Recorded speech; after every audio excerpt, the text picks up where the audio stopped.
Have you ever watched Star Wars and thought to yourself, hey, this is great and all, but I wonder how this would feel if it had all of its wonder and charm sucked out of it? Well, wonder no longer, as Zack Snyder has come to deliver on this hope.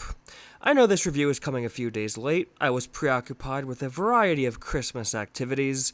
Also, quite frankly, I just didn't feel like watching this. But I felt as though I owed it to both myself and director Zack Snyder to go in and give this movie a fair shake.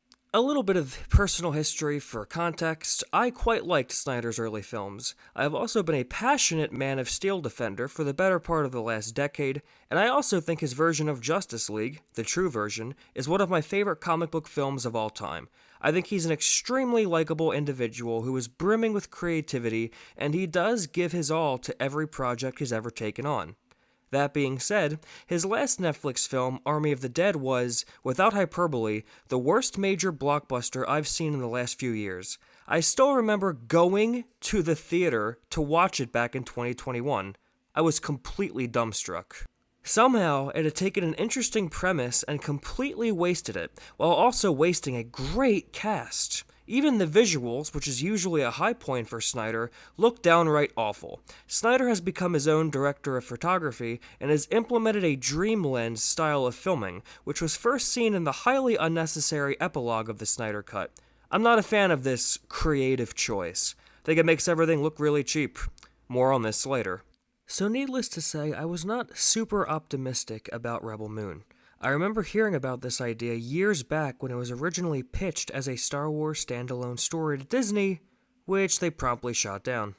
But I'm not gonna lie, the concept of an intergalactic-style Seven Samurai adventure sounded kind of neat. And for the past few weeks, all I was seeing was a wave of overly hateful comments on Rotten Tomatoes, which seemed to be attacking Zack Snyder personally and his fan base as opposed to the movie itself, which I thought was completely asinine. So I took it upon myself to go into Rebel Moon with an open mind. If it was better than Army of the Dead, I'd consider that a win. And, yeah, it was better than that. Well, it didn't look as awful, at least. Don't get me wrong, it still looked bad, just not as bad. We follow Sofia Boutella's character Cora as she travels the universe seeking to assemble a team of badass rebels to fight against the Mother World and their planet-destroying ship. The story consists of her and Dollar Store Han Solo going from planet to planet, meeting a new personality-less character, engaging in a bland slow-mo action sequence, then promptly moving on to the next planet. Rinse and repeat. And I use the word character loosely here. These don't feel like real people, just flat archetypes. Everyone's background information is delivered to us directly, with exposition that has the same amount of complexity as a run-of-the-mill RPG. I knew I was in trouble when I got about a half hour in and realized that every single person on screen spoke in the exact same bland manner. And I was about an hour in when the latest stock badass character was fighting some meh CGI creature.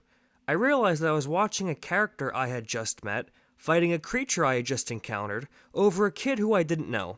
And at that point, I just stopped caring. The whole thing just felt like it was operating on autopilot. And I would say that if I could summarize all of the issues that Rebel Moon has in one word, it would be, it's dull. As I said earlier, I like a number of Zack Snyder's movies, and he does strike me as a genuine human being who loves what he does. But I do think that Netflix giving him complete carte blanche to make these completely overindulgent stories was a mistake. He's one of those talents who works best with restrictions and when he's pulled with the right team of creative people. And I can't even say that the visuals and action were anything of note. In the past, even Snyder's most harshest critics would always give his early films the caveat, well, at least it looked good. I'm sorry, but this dream lens style just doesn't work. The separation between the characters in the front of the frame and the peripheral image creates this disorienting contrast that makes it feel like I'm watching a fan film, only with a slightly better budget. And after the fifth poorly staged slow-mo infused laser battle, I just became numb to the whole affair.